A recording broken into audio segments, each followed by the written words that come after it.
The Republican headquarters. I am Republican. I supported Ron Paul. Ron Paul ran as a Republican. I am Republican. We're going to talk about a little bit about the word protecting.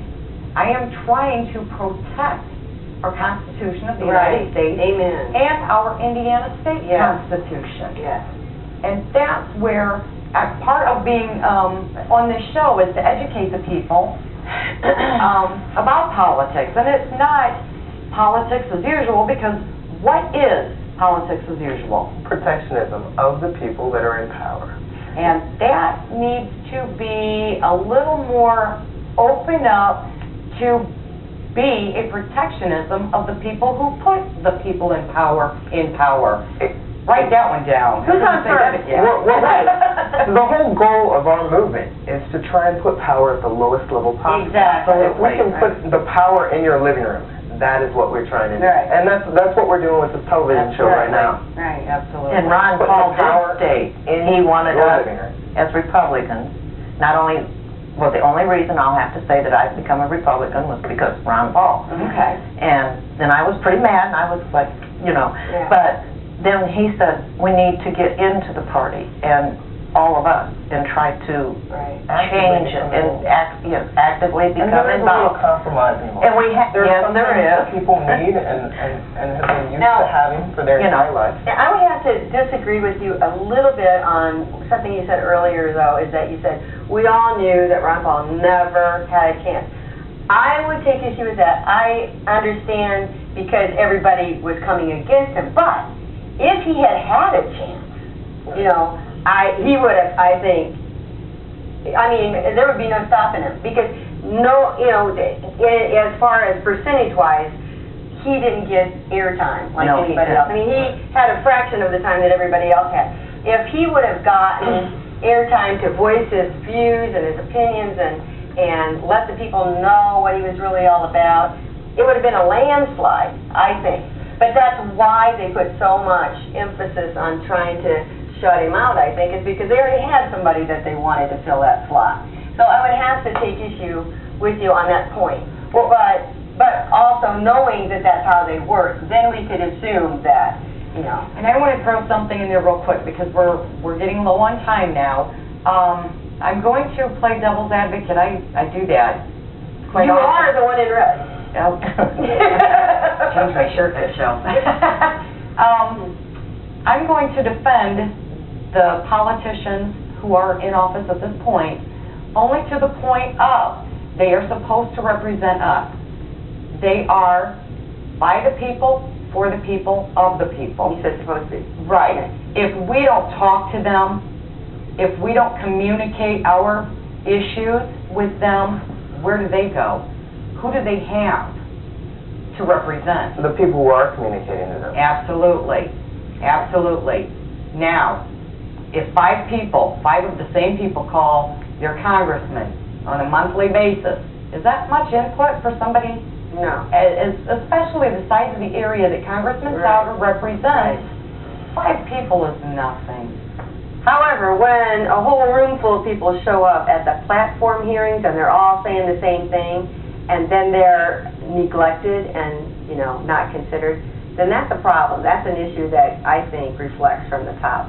But that is also why we have to get on these committees. I mean, because I was like you. I thought well, I won't really say exactly what I thought, but and then when I come home, I thought, well, I'm gonna sign up to be a committeeman. And believe me, I would never have done that. But now I'm getting more involved in it, because I think it does take a lot of people that think alike to get together, and I think we can change. I do think we can change a lot of things. And it's an opportunity to serve your community. It's an opportunity to network with people who can actually help you find better jobs and be around people who have made it to powerful positions. If you have some ambition and some goals, it's a way to network with people who know what they're doing.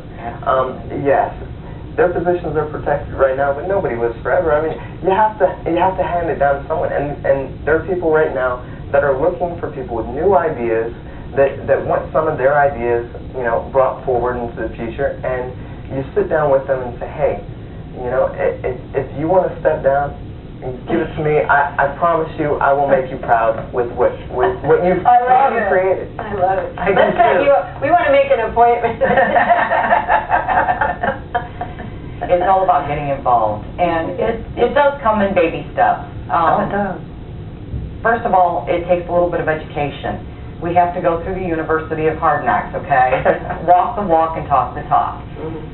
And that's exactly what we're doing. It's not impossible. The people in the audience can do that. All you have to do is want it.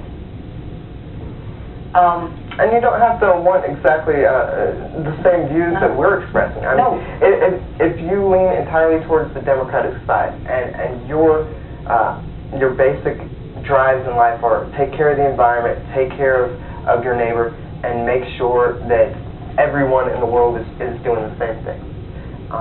If that's your basic drive, go towards the Democratic side, get involved, make sure that you have a say in what's happening. Absolutely. In your community. Absolutely. Whatever your ideas are, whatever is important to you, get involved and make things happen. Absolutely. And stop down and see Tina at the GOP. Volunteer. We can use some help. We've got like 3 minutes. So if you could, that's enough time. You can tell us a little bit about what is it exactly that you do down there? Okay. My goal is to educate the people about the bills. A bill is a written document, we'll call it, by Congress to form a law. The hope is to make a bill come into a law. The process is simple. The congressmen write it up. They listen to their constituents. Constituent is people they represent. Okay? Again, we've got to get back to communicating with our representatives at all levels, not just the congressmen. I want to say, go to your county council. Go to the city mayors. Don't limit yourself to just Congress. Make sure that your local level, the very bottom, is representing the people that they're supposed to represent. It's pretty simple. Another place I'm hoping to incorporate is givemeliberty.org. Okay. We're going to spend a whole program on that one. Oh, good. We're getting low, but yes. Keep that in mind for the next program. That is another wonderful organization, a non-for-profit organization. The gentleman who is doing that, it has been active in his local government, which is where he started. That's where I started. We both have the same story. I was at a town meeting, something didn't sound right. I said, excuse me, I have a question. They said, shut up, not now. Yeah. I said, that's not right. That's how it starts. Okay. We are down to the last minute, and I just want to say thank you for your wonderful input, your wonderful knowledge, and your wonderful experiences. Sharing those with people opens it up. It shows them this isn't an elite club. We're hardly elitists here. We're just regular people. But we thank you. We encourage you to come back and see us again. And I forgot to ask when this program would be aired. So... Well, if you're watching it now, you're watching it now. Absolutely. Absolutely. All right. So I guess we're going to close out with... Stoopid.